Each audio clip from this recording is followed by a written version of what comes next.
हरे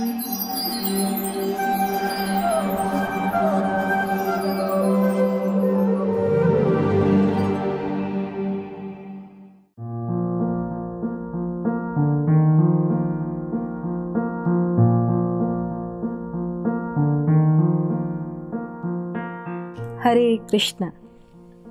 हर वर्ष 15 जनवरी को पूरे उत्साह के साथ भारत में सेना दिवस का आयोजन किया जाता है। इसकी शुरुआत भारत के लेफ्टिनेंट जनरल के.एम. करियप्पा को सम्मान देने के लिए हुई, जो भारत के पहले प्रधान सेनापति थे।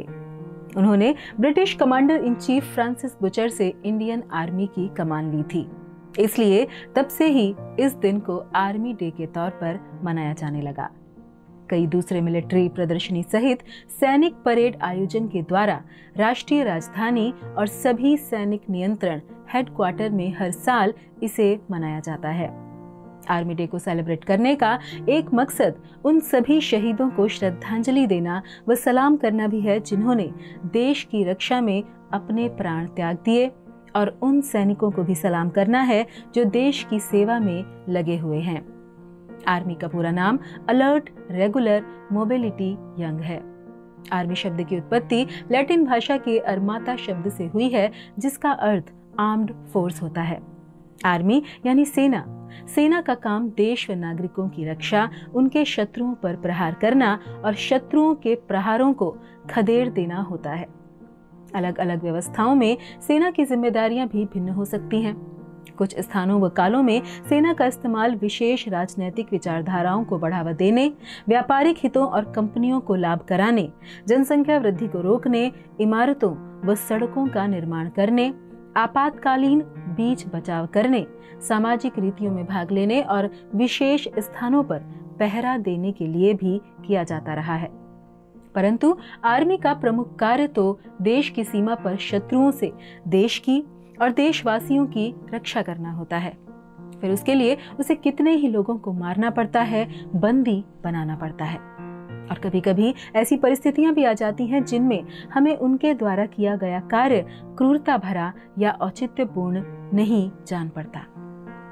परंतु कुछ कार्य, कुछ पेशे ऐसे होते हैं जिनमें हिंसा अपेक्षित होती है, उससे बचा नहीं जा सकता।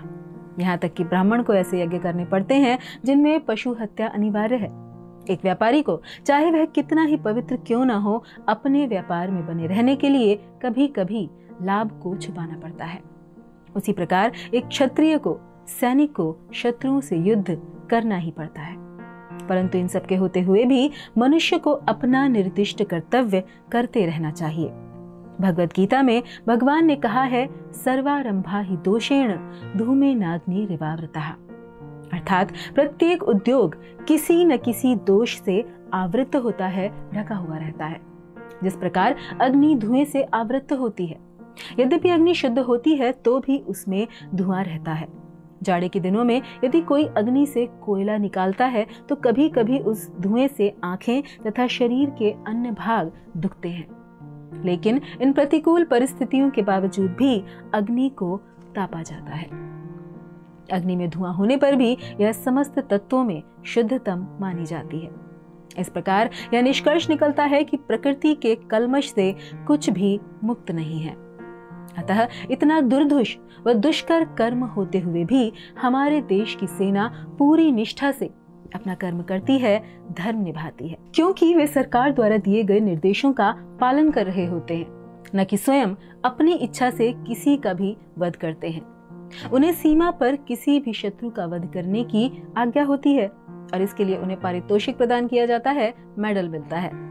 जबकि वहीं यदि वही सैनिक रिटायर होने पर अपनी मर्जी से या अपनी किसी दुश्मनी में किसी का वध कर दे, तब उसे कोई इनाम नहीं मिलता, अपितु दंड स्वरूप कारावास दिया जाता है, क्योंकि किसी की जान लेने का किसी को भी कोई अधिकार नहीं है।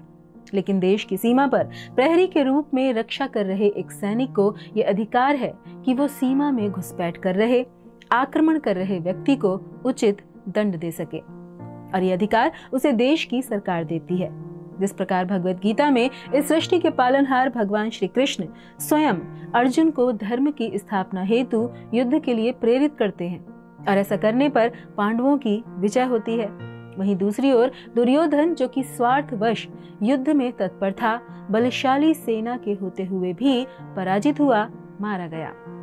तो इस प्रकार यहाँ पर हम यह समझ सकते हैं कि जिस प्रकार देश की सत्तारूढ़ सरकार की आज्ञा पालन करने पर युद्ध कर रहे सैनिक को वीरता पुरस्कार मिलता है, उसी प्रकार इस सृष्टि के स्वामी भगवान की वाणी का, उनके निर्देशों का पालन करने वाले को भी सदैव विजय और सुख समृद्धि ही प्राप्त होती है।